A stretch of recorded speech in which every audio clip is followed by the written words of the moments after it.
let me record, and then I will turn it over to you. Thanks, Dan.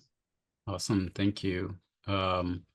So we have a fairly small group today, but I think that's great. What I want to do is just say welcome to everyone for coming. Thanks for joining us.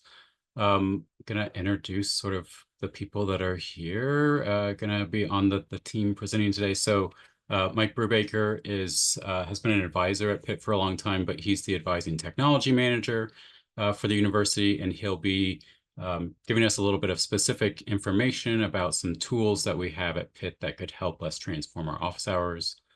JD Wright is a teaching consultant who actually was helpful in getting this workshop together, but unfortunately got called away today, so he's not going to be joining us, which leaves us with me. My name is Dan Wetzel. I am a faculty member in the Department of Biology. I've been there for about 6 years. But over the past couple of years, I've actually been working with a team of collaborators from across the US studying office hours, specifically thinking about how students view office hours and how we might increase their effectiveness and accessibility. Some of the things that I really hope to accomplish today is to sort of share a little bit about our office hours research that really revolves around student voices, but also to have a real focus on how you can practically apply what we're learning in our research to the courses that you're running at Pitt.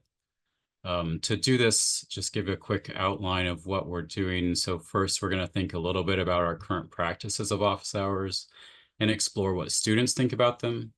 Next, we'll work collaboratively to think about ways that we might improve office hours to better meet students' needs. And then towards the end, highlight some student-centered best practices of office hours and try to provide you with some real concrete ideas for how you might maximize the time that you're setting aside for your students. Also try to leave some time for Q&A at the end, but feel free to pipe any questions into the chat. Jen and Mike will hopefully be watching the chat because I'm not sure how good I'll be at it, but we can address questions as we go too. Just to sort of set a baseline here is, we're talking about office hours, which is something that we've been doing in higher education for several decades. But what are office hours, right? We can recognize that there are a wide variety of different things that instructors might call office hours because there's no real common practice to office hours.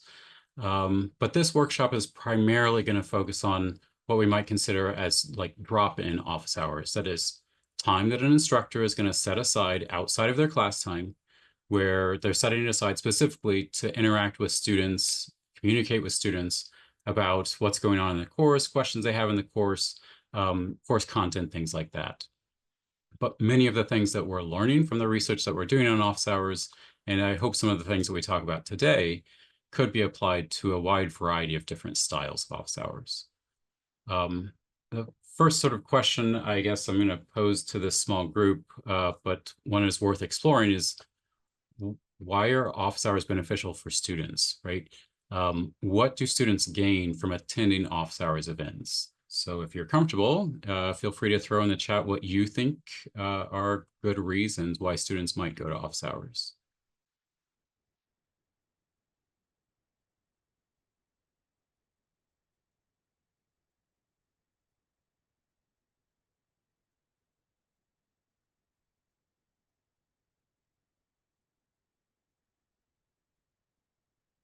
Yeah, so Sandra said, students are going to office hours to get help with course content. Yes, that's definitely a big benefit.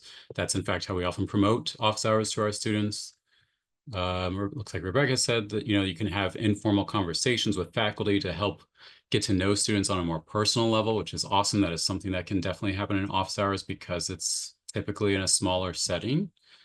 Bill said to ask questions that are way more specific about a general lecture topic. Absolutely, right? Like we do lecture to our students, but oftentimes what we're covering goes way in more detail than what we possibly have time to cover in that 50-minute window that we meet Monday through Friday. So having office hours is a perfect opportunity to students to ask questions that they might have about the course, and for you to go into further depth that you can't achieve in a lecture setting. Awesome. Yeah, these are all great answers. What I'd like to do is sort of officially list some of these out. So some of the things that we've just talked about, that is, why are office hours beneficial for students, right? We talked about the fact that it's important for academic engagement, academic support. They're going to go and get their questions answered. One of the things we perhaps didn't mention, but is worth thinking about, is the fact that office hours actually does also provide a space for students to engage with each other. You know, especially at a school our size, where students experience really large class sizes, this can be a space where students interact in smaller groups with each other. And then we also talked about the fact that office hours can provide an opportunity for students to interact with faculty in more of a one-on-one type setting. Obviously, this can help with course content, but it also can go beyond that in terms of, you can talk to students about how to prepare for quizzes or exams, or how to accomplish homework assignments.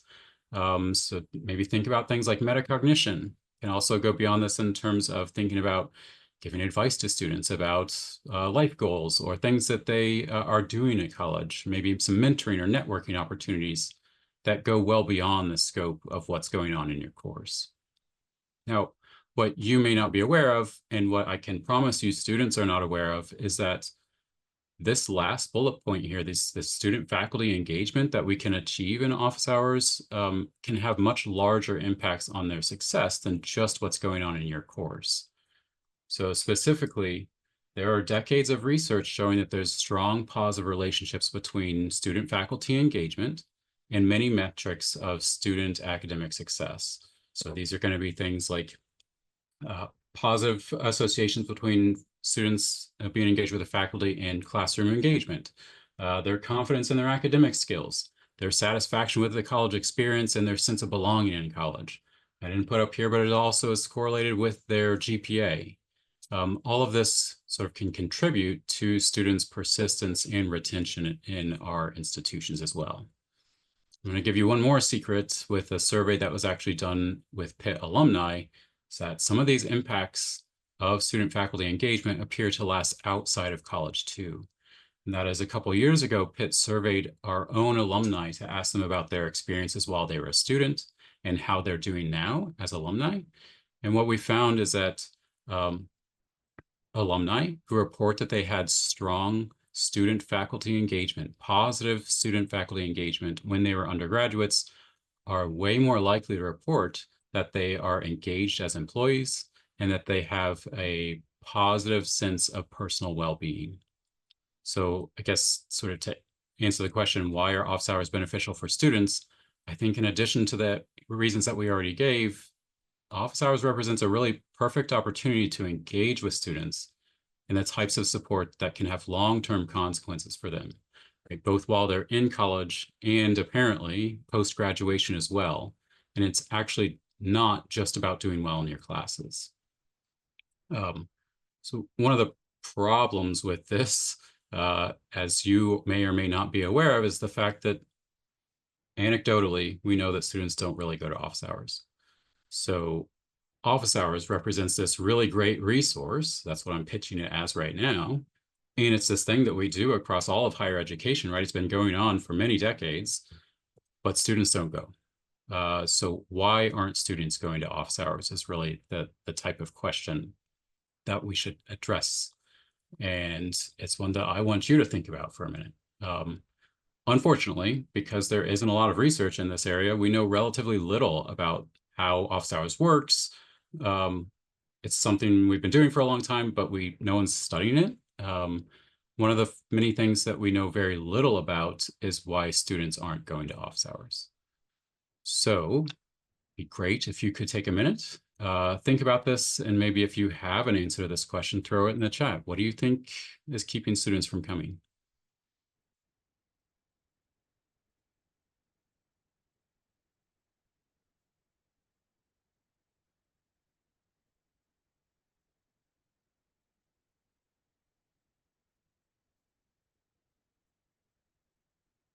Okay, seeing some good answers in the chat. So yeah, students are, let's see, let's start at the beginning. So students think instructors want them to try other avenues of help first, right? So some students are going to say that this is sort of like the backup plan, like the emergency exit.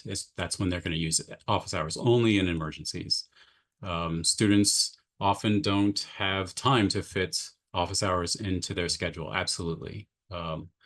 Students are intimidated by office hours, absolutely, because they feel like they're going into a very faculty-driven space, right? They're coming into your office, this is your space, and they are gonna ask questions about course content, which means that they're admitting that they're unsure about some of the things that they're learning. Yeah, Sandra says they're unaware of when office hours are. Absolutely. Office hours often get lost in a student's schedule, or maybe they're too much effort to attend. Yeah, these are all perfect answers. I would agree with 100% of them. These are all good answers about why students aren't coming. But one of the things that might be nice to have is actually to ask this question to students as well. So over the past couple of years, to evaluate this question in a more systematic way, my colleagues and I have been surveying, we've surveyed around 1,600 students, asking them about their experiences in office hours, what they perceive as like the best practices of office hours, and this specific question, like, what are the barriers that are keeping you from going? So what I want to do now real quick is just show you what students have to say about this question. Now, admittedly, we've gotten thousands of different answers to many open-ended questions that sort of address why students don't go to office hours. So what I'm going to do is just to simplify it, kind of break it down into the 5 main barriers that students report to us. And the first one, I think, is the most intuitive one, and that is like scheduling issues, right? This is the most common reason that students report they don't go to office hours, because it's not part of their schedule. We don't add it to their course schedules, thus it's going to conflict with other classes, other work obligations, sports obligations, family obligations. The other thing they tell us is that sort of related to this is just like, maybe it'll fit in my schedule, but I'm just way too busy to go to office hours, right? It's adding too much time to my current weekly schedule for me to go to it. Other types of barriers that students report are going to be communication barriers. So like we mentioned, just to someone said in the chat, right? Like students forget that these exist. If we just talk about office hours by just putting it on our syllabus, that's really not enough for students to know when office hours are. And in the heat of the semester, right, in the middle of the semester, when they're having lots of midterms and exams, it's very common that they're going to forget that this resource exists. Other types of barriers that students report are associated with perceptions of office hours, right? So lots of students, you can tell by their answers to these types of questions, are kind of uncertain about the purpose of office hours or how to even best use office hours. Those students that do think they know what office hours are about have what I might consider a reductionist perspective of office hours. That is, they tell us office hours is only about getting your questions answered for a class. Like that's the only reason you should go to office hours, is if you have a question. Or like we said earlier, it's only useful in an emergency situation. You only go to office hours once you fail the second exam. Other students tell us that they don't go to office hours because, oh, well, it provides the same benefits that you would get from just talking to your friends, right? If you have questions about a course, talk to your friends or just Google it and you'll be able to come up with an answer. Other common barriers that students report are associated with the structure of office hours. That is, when we have office hours events, it's fairly common in a drop-in situation when we might have multiple students coming at one time. Students will often feel like they have to compete with each other to get their questions asked in office hours. That is, there is some jockeying for your attention during office hours, and it turns out this experience can be really unwelcoming or discouraging to many of our students. And then the last barrier, which makes total sense as well, is that there are real emotional and social barriers that keep students from attending office hours. So we have some anxiety issues, some social anxiety issues. These are associated with things like fear of embarrassment, right? They're going to go into your office and admit that they don't know something, which can be a very uncomfortable situation for a person to admit in front of their instructor, a person of power. Also uncomfortable to admit if there's peers in that room as well. Other things that students tell us is that if they feel burnt out, like they feel so far behind in a class, they often are very unlikely to go to office hours because they feel like it's just not going to help them succeed because they're so far behind already. Other sorts of things students tell us are associated with the fact that they might not have good questions. So we tell them to come with questions, but students think that their questions aren't very good, or maybe they don't have a good question or don't have questions at all. And it sort of boils down to a lot of students who are telling us that they don't really feel worthy of attending your office hours. Like they don't want to waste your time. Now, one more critical piece of information that I want to share about this with you is, in addition to asking students about their barriers of attending office hours, we're trying to break down student responses by different demographic groups. Now, admittedly, this is a little crude because we're using institutional data and it's not as precise as one might like, but we're asking, do students from different groups respond differently to our questions about office hours? Specifically thinking about underrepresented minority students and what I'm going to show you in just a second about first gen and limited income students and how they might differ when we're thinking about barriers to attending office hours than their peers. So specifically, one of the things that we're learning is that minoritized students from specific groups are less likely than their peers to attend office hours. Similarly, when we ask them about barriers that keep them from attending office hours, and this is a little bit of raw data here, but essentially these are some of the reasons that they're giving. They're talking about timing conflicts, the utility of office hours, the availability, some negative personal feelings. What we can do is we can compare what, for example, first generation students tell us in these dark blue bars versus their peers in the light blue bars. And we can see that these students are actually giving us different responses to this very similar question. That is, some groups of students experience different barriers than others. The one I'd like to point out here, there's plenty to talk about on this slide, but the one that I think is most relevant is that some groups of students, like first generation students and underrepresented minority students, are much more likely to report that they have emotional and social barriers that are going to keep them from attending your office hours. So this sort of brings us to the second portion of our workshop that is like, okay, we've explored some of the reasons why students don't go and what the benefits of going might be. What can we actually do about this? How can we improve our practice of office hours? And to put it rather bluntly, office hours is an afterthought for many of us, including myself. This is often the last thing that I'd put on my syllabus, thus it's sort of an afterthought. But if we want this time to be useful for our students, we really need to think purposefully about what we're going to be doing in office hours, right? We're already setting this time aside for our students. Why not try to make it more useful and more inclusive? So what we're going to do is I'm just going to ask you to think for a couple minutes about how you could modify your office hours to decrease these student perceived barriers. And specifically, I think the priority here is for us to focus on these 5 barriers that students report, right? These are what students are telling us are keeping them from going. What could you do to target maybe 1 or 2 or more of these barriers to reduce them or eliminate them that might increase the number of students that are attending your office hours events or the diversity of students that are attending your office hours events? We were originally going to break up into groups. I don't know, Jen, do you think we should still do that? Sorry, I couldn't find the mute or the camera button. I think that why don't we just give like 2 minutes here to reflect and then Yep. maybe a brief share out of some of Okay, the ideas perfect. rather than do breakouts. Sounds good. So instead of forcing you into breakout rooms, how about we pause here for a minute or two, ask you to think about these, and then in a minute, I'll ask you to report them in the chat if you have any ideas. Yeah, and I will say if anyone wants to unmute, everyone has that flexibility as well. So you can certainly shout out your responses.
I think you could offer a variety of settings, meaning um, some people are more comfortable on Zoom, some people are more comfortable in your office. We have a common area where there's a coffee shop near us, like change up the environment. Depending on the individual, that might not work for everybody, but I think if you offer a variety of settings instead of just one, then maybe that could encourage or overcome some of the barriers. With regards to scheduling conflicts, look at the overall, for us, our whole program, and schedule office hours that aren't in conflict with other activities.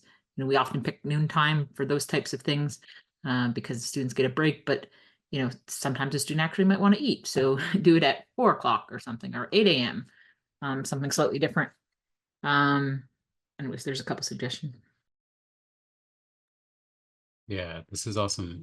So the first thing Sandra mentioned was thinking about student-facing spaces as opposed to faculty-facing spaces. I said that wrong. Student-facing spaces. Right? Like think about where students are going to be congregating and places where they're comfortable as opposed to places where you're comfortable. Right? You may be totally comfortable in your office, but it turns out that is not the most comfortable place for students to roll up to ask you questions. So that's fantastic. Other idea she mentioned was thinking about how we schedule office hours, right? This, admittedly, this is the #1 barrier that students tell us keeps them from going. And there are lots of things that we could do, all of which have their little nuances and difficulties associated with them, but we could think more intentionally about how we schedule office hours. Absolutely. Sharif said in the chat, yeah, providing reminders about office hours, right? Like students literally tell us that they forget office hours exist. So why don't we continually remind them that this is a tool that we want them to be using? Rebecca mentioned that she talks to students about all the great things that you can get from office hours, right? Like it's not just about asking questions. Although that's certainly like the base level of what office hours is. It can be more about talking about personal updates, grad school, talking about their goals, their dreams, where they're headed after this. That is fantastic. And I wholeheartedly agree with that being something that can help students get over some of the perceptions of what's going on in office hours. Other great ideas about having virtual office hours and just sort of like check-in sessions where it's just like, come, let's get an update about what's going on. Maybe talk more about personal things as opposed to all class content all the time. Bill's talked about the fact that we, right now, we're really just, I've mostly been talking about drop-in office hours, but there is a whole different structure to office hours that we can employ that might actually get greater turnout using things like scheduled appointments. Switching up how you schedule these types of events is certainly going to increase the options for students, which could increase the diversity of students that could come. Yeah, these are all fantastic answers. I love it. I think that if these are things that you're doing, this suggests that you're already thinking about how to make this time useful for your students, which is amazing. What I want to do now is share with you a little bit more data. That is, I have thought about this question a lot too, because I've been researching these issues for a couple of years, and I thought that I should probably put some of these ideas into practice. So last year, what I did is I ran a pilot study in one of my courses where I tried to modify 4 key things that I thought would address these 5 barriers of office hours attendance. Now, admittedly, I'm just showing you, again, one piece of pilot data from one course. The course was a small senior level course, so it is probably atypical for some of the classes that you're teaching. And obviously, I'm not proposing that this is one size fits all. So at the end of today's little workshop, we'll give you some broader ideas, some broader solutions that we think could work across a wider array of courses as well. So just to tell you a little bit about what I tried last year and give you some of the results of this pilot study. The first thing I did is I tried to do what I called inclusive scheduling of office hours. So before the class actually started, I did sort of a Canvas survey where I asked students to give me some information about themselves, but then I also provided a link where I asked students to fill out a survey anonymously about when would be good times for us to hold office hours. So I used these surveys before class started to find the best times where the students reported that they are most likely to have openings in their schedule, and tried to find, using these like heat maps, when would be good times to hold office hours. I also tried to increase the number of office hours that I was giving per week to try and meet more of the students than just holding one or maybe even 2 office hours. But I'm just one person, and I couldn't, spend all of my time in office hours every week. So to achieve this, I recruited a good pool of undergraduate teaching assistants and trained them on what we were doing throughout the semester and how to hold office hours. So we were able to hold 4 office hours events per week. We did these in person and virtually, and we also held them in conference rooms around where our class was. So it was not being held in my personal office. The next thing I did was during the first day of class, I did a short, maybe 15-minute intervention to try to sort of construct what office hours were about for our course. This took sort of 2 phases. The first phase was really getting students to stop and think about the value of office hours. And I explicitly asked them, like, why are office hours valuable for this particular course, the course that we're in right now? Like, what would be useful? What would be something that you could get out of office hours for this course? Students gave me a range of answers, but of course they were highly related to the nature of the course that we were in, which is exactly what I wanted them to think about. And then in addition to this, I also displayed some curated quotes from previous students that highlighted things about the value of office hours for this course. Along with that, included some student quotes that had themes of student-faculty engagement in office hours and peer-to-peer engagement in office hours, in addition to the space being a pretty welcoming and collaborative environment. And then the sort of next phase of this short intervention, I asked students to think about the purpose of office hours. That is, like, what do you think could make this course's office hours more valuable to you? What could I do to get you to come to office hours? What I did is I posed this question to students. I had them work in small groups and come up, each group had to come up with some answers. And then whatever they said, I physically wrote down on a piece of paper. And I tried to agree to incorporate as many of the student suggestions as I could into our class's office hours. Now, I'll tell you, many of their suggestions were very common sense and things that I was going to do already, like talked about scheduling and how we needed more flexible in scheduling of office hours, holding office hours in conference rooms, not in your office or in more student-facing spaces, providing frequent reminders of when office hours events are. So they were coming up with things that are actually on the list that you all just came up with for me just a minute ago.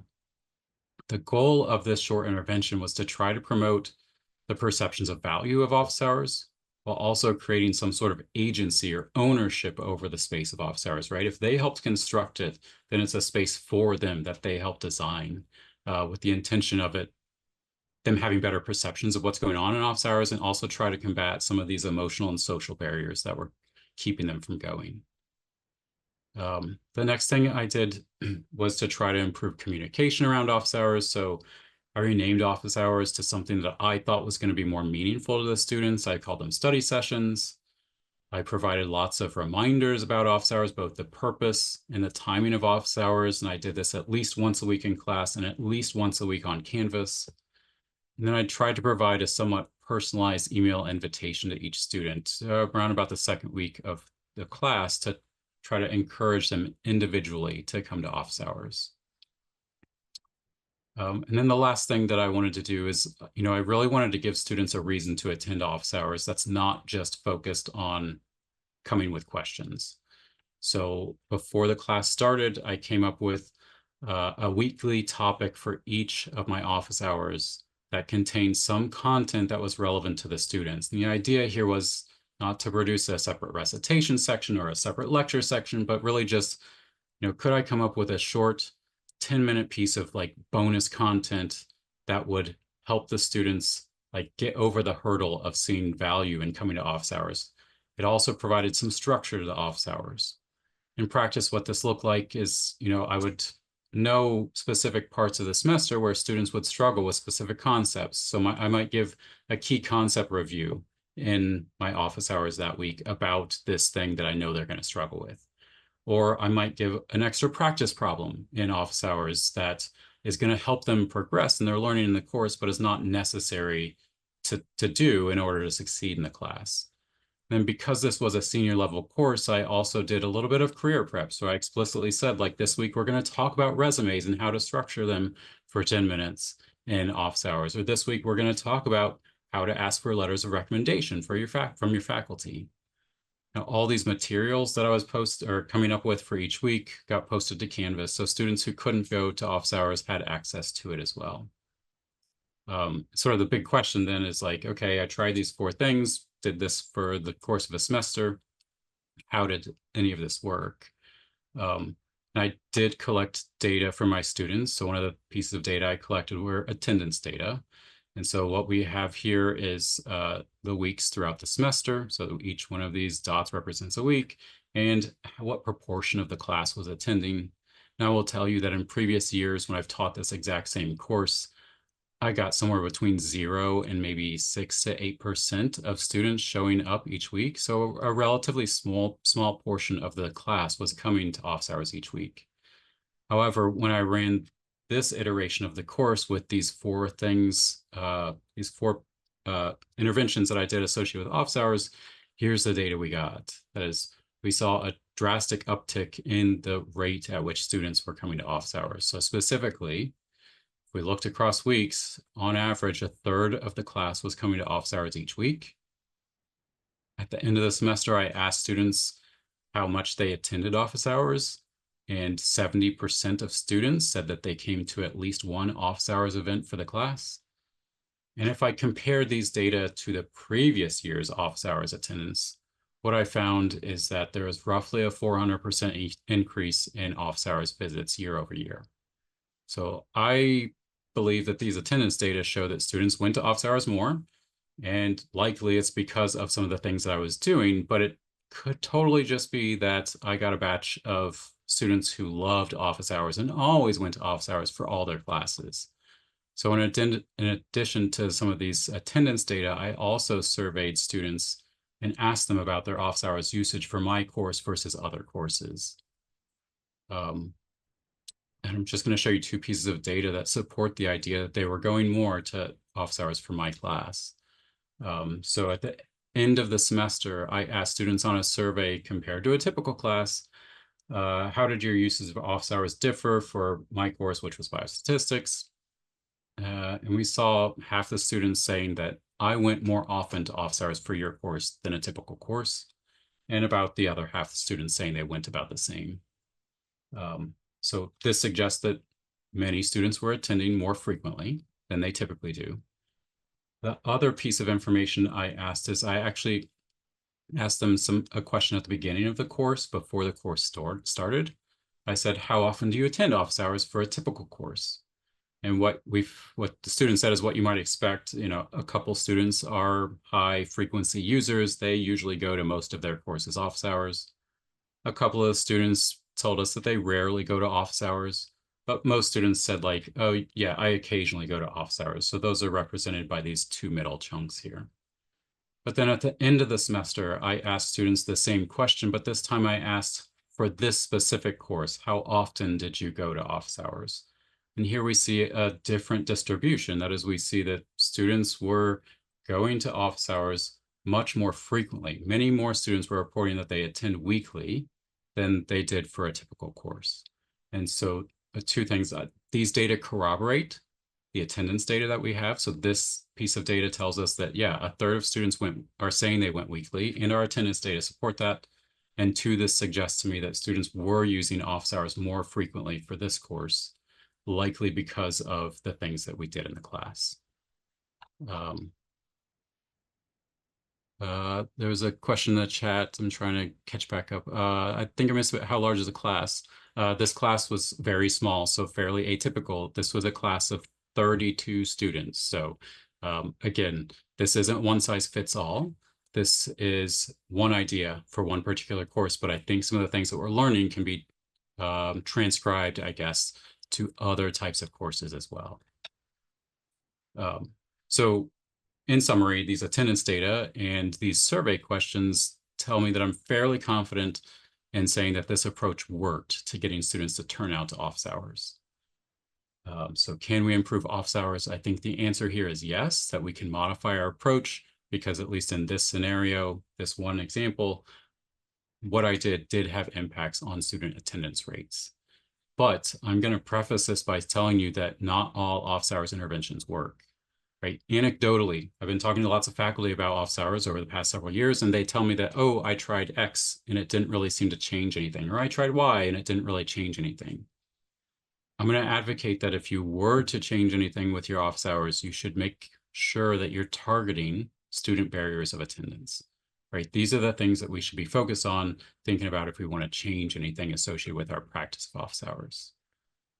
One other piece of evidence that supports this as well is that at the end of the semester, I asked students some qualitative questions about why they went to office hours, and students were telling me that they went because of the nature of the course, which, if you remember, is one of the things that we set up on day one. We set up, like, why should we go to office hours for this course? As part of that collaborative construction intervention, they parroted this information back to me at the end of the semester, that that's why they went. They also tell me that they were going because of the weekly topics. And then once they started going, they felt like it was a welcoming environment, so they continued to go. So again, this isn't one size fits all. So I guess what I want to do now is just kind of pivot to talk about some broad best practices that incorporate some of the things that I learned from this pilot study with the research that we're doing in office hours overall, and try to sort of distill what we've learned over the past couple of years into a couple of different bullet points. One is that we think that we should be trying to make scheduling of office hours more inclusive, more transparent, and more widely available. Right? Holding office hours at a variety of different times can increase attendance and support a greater diversity of students. At a bare minimum, we should try to be considerate about when we time office hours events, right? Don't be doing things early in the morning when it's unlikely you're going to have students showing up. In fact, that's going to broadcast to students that you don't want them to show up. Several suggestions about how to schedule inclusively depending on class size that I can talk about later, but really trying to think about getting student views or student feedback in how we schedule these events. Also thinking about trying to offer in-person versus remote offerings at different times throughout the week, and advertising often. Incorporating these types of events into a student's calendar is going to be hard for them, so it's important for us to keep reminding them. Other great ideas would be to use calendar tools for greater scheduling transparency. So one idea is, if you're using Canvas, remember, if you add office hours events onto your course's Canvas, it's going to transpose onto their Canvas calendar as well. So they're going to see it whenever they check Canvas. Another great tool that we have at Pitt is the Pathways platform. Now, this is a student-facing scheduling software that we use in advising at Pitt, but it turns out we can also use it for office hours as well. And so Mike Brubaker, who's the advising technology manager at Pitt, is going to share some information about how you can actually use this platform to broadcast your office hours to students.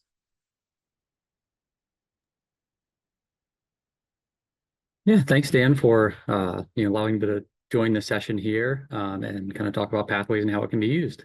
And appreciate it. I mean, all excellent information, everything that you and your colleagues have done in the research area. So what is Pathways? So Pathways, it's the University of Pittsburgh centralized student success platform. And what it is, it's a web-based platform that is actually the Education Advisory Board Navigate Student 360 platform. We have just rebranded it here at Pitt as Pathways. And what it is primarily for students is it is a scheduling tool for them. So we talk about, we want this to be also a tool for faculty and instructors that you have now access to. It's the newest feature in the platform for instructors, where you can post your office hours. We'll talk a little bit about how that works here. But the main thing to point out, I think, is, everything Dan talked about is think of Pathways tool for you, but it also is a primary, one of the primary ways that you can use it to reduce the scheduling barriers for students, because this is a way to bring the office hours to them They're already using things like Dan mentioned. Advisors are using this where students are scheduling appointments with them. Students are scheduling meetings with their tutors in Pathways, other resource centers. So it's a way to normalize office hours for them by putting it in a platform that they're already using. Go ahead, next slide, Dan.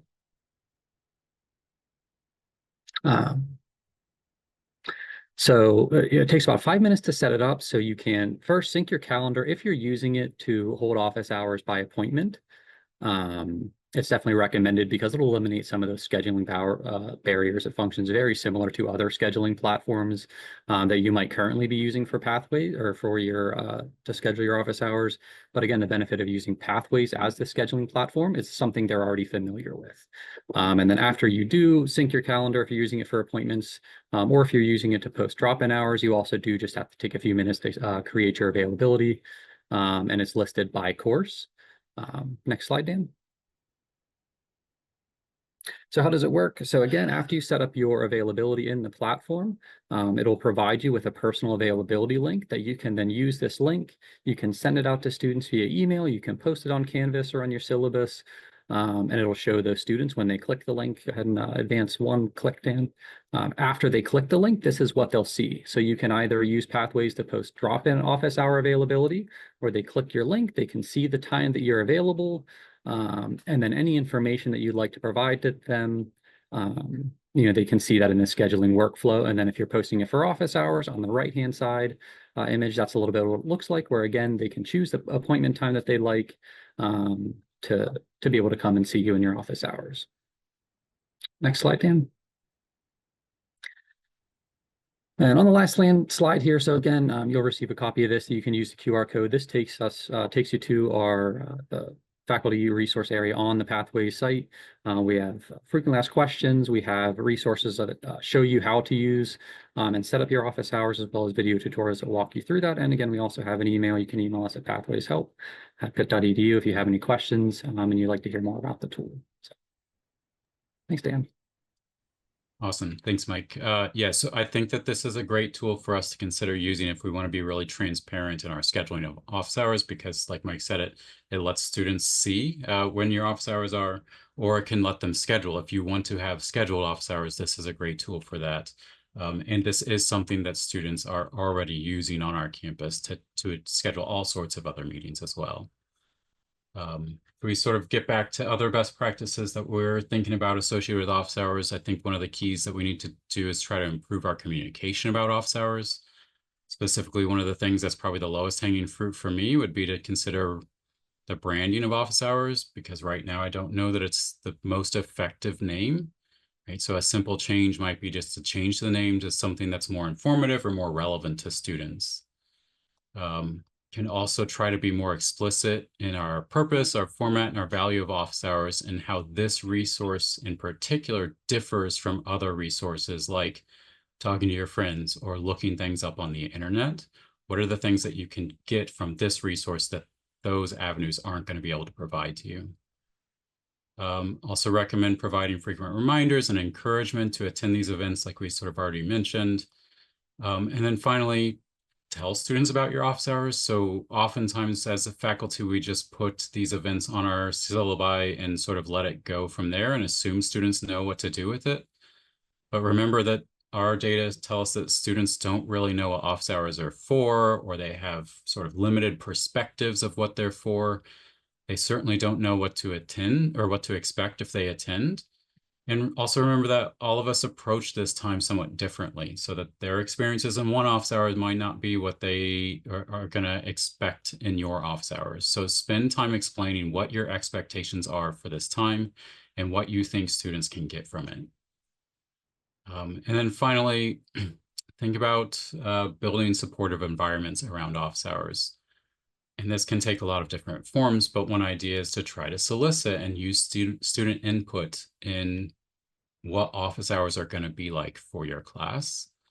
Try to create some guidelines for engagement. Remember that students don't really like the free-for-all type of environment that some office hours end up being, where they're jockeying to try and get your attention. So think about how you might create welcoming, structured environments where you're sort of making sure that there's common rules of engagement for all students that are coming. Also, another idea would be to structure office hours for multiple purposes, right? It is about getting help with a course. It is about answering your questions, but it can be about more than that. And if you provide some structure, like we will be talking about resumes, we will be talking about grad schools at this office hours event, that provides some structure and provides some incentive for students to attend as well.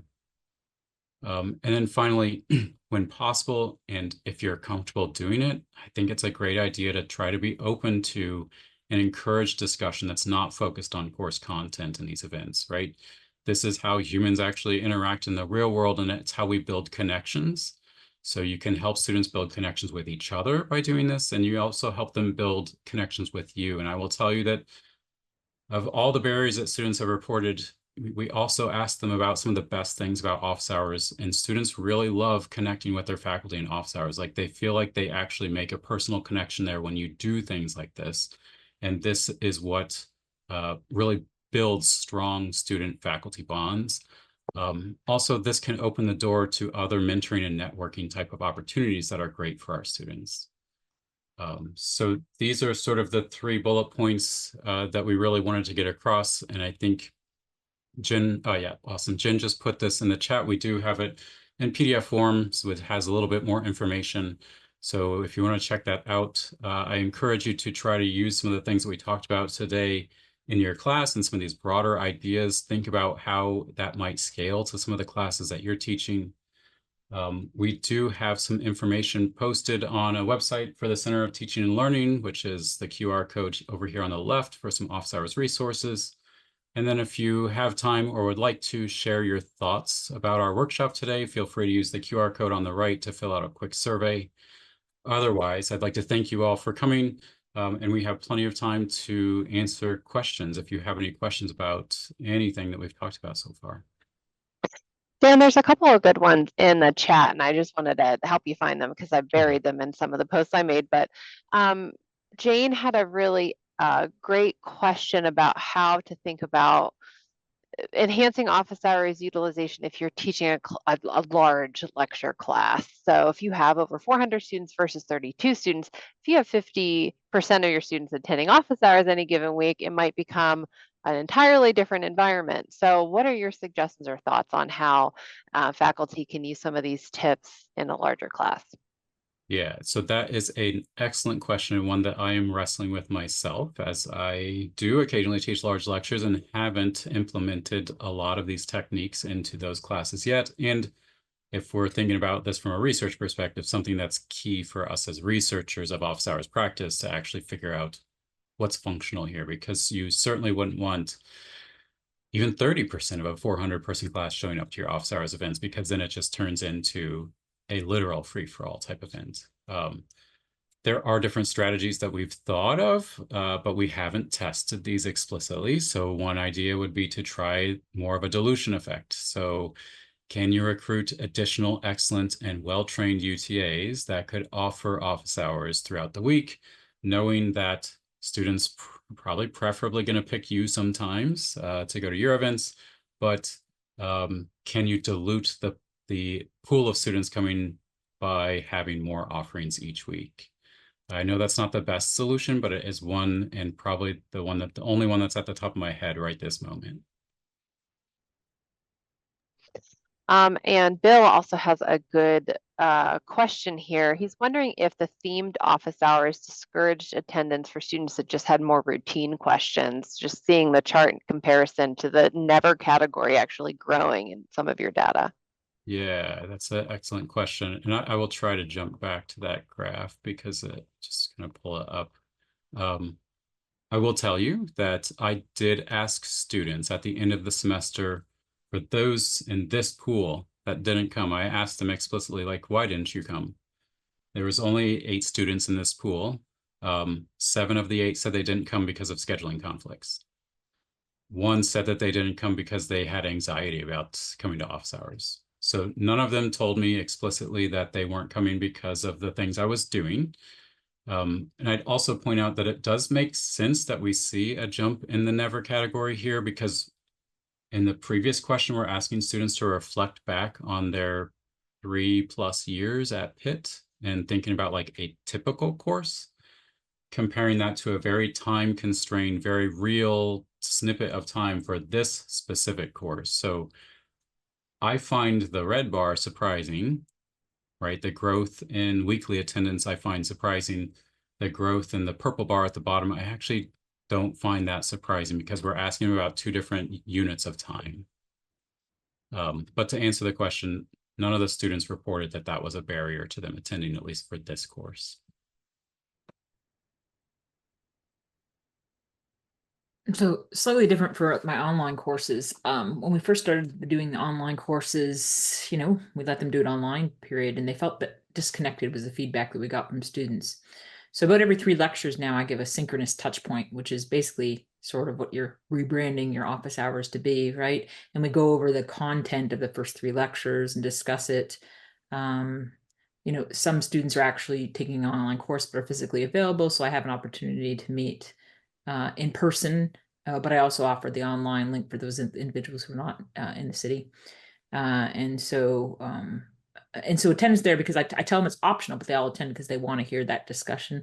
Yeah. We don't really focus on other content. We stick to the content of the course. But I was just trying to give you an example or discuss, what's different for an in-person course versus an online course and how that could maybe look a bit different.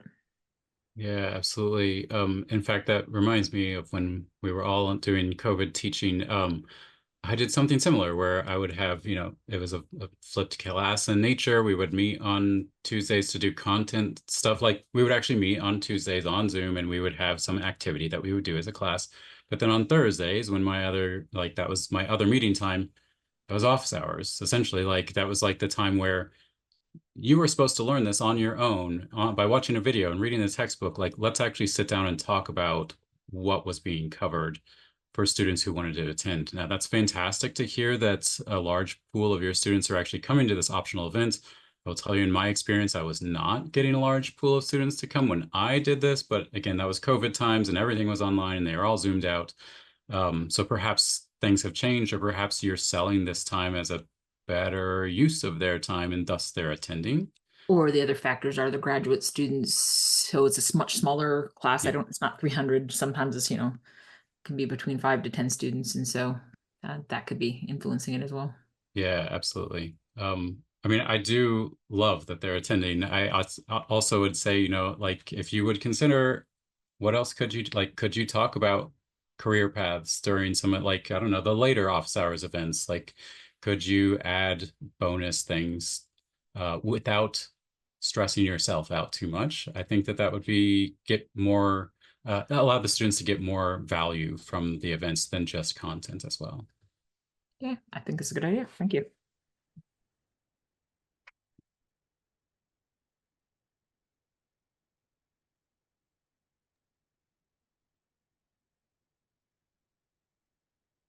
Looks like there's a question in the chat. Rebecca says, as a grad student who doesn't have access to UTAs, I'm worried about opening myself up to multiple slots of office hours in a week. Agreed. I've also felt like telling students that they can set up extra appointments with me commits yourself to a lot of meetings per week. Did you look into any students' thoughts on setting up individual meetings in your research? Our data does not address this question, unfortunately. But I will tell you from reading 1,600 student responses that some students would vastly prefer to have what you're proposing, to vastly prefer that they would rather have one appointment time where they can meet with you. They know that you're going to get your full attention, and that they don't have to worry about their peers or some of the social awkwardness that goes into going to a drop-in office hours type event. Other students would hate this type of experience. That is, they feel very awkward about having to set up a meeting and use up your time, your very valuable time, to answer their very silly questions. At least that's their perspective. So unfortunately, I don't think this is one size fits all, as most of the stuff that I've talked about today, I would say is accurate. That's accurate about. But you probably need to find some middle ground, because you're right. Some students are going to like it one way, others are going to like it another. And overall, you can't offer up all of your free time, all of your work time to students. And so perhaps trying to blend these ideas together is the best approach because you're going to try and catch as many as possible. That's not always possible as someone who works, 40 hours a week or 50 hours a week.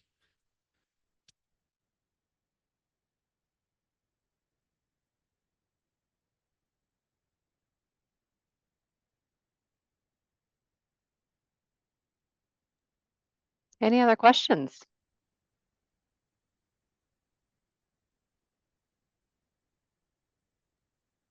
I do have a specific school pharmacy question, but everybody doesn't have to listen to it. So if everybody's Okay. done, like, if you don't mind if I ask afterwards, that'd be helpful. Yeah, for sure. Yeah, absolutely.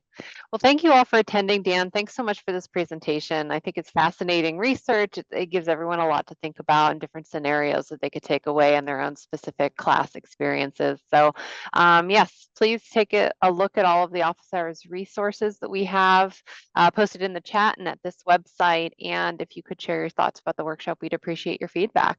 Thank you all so much for attending.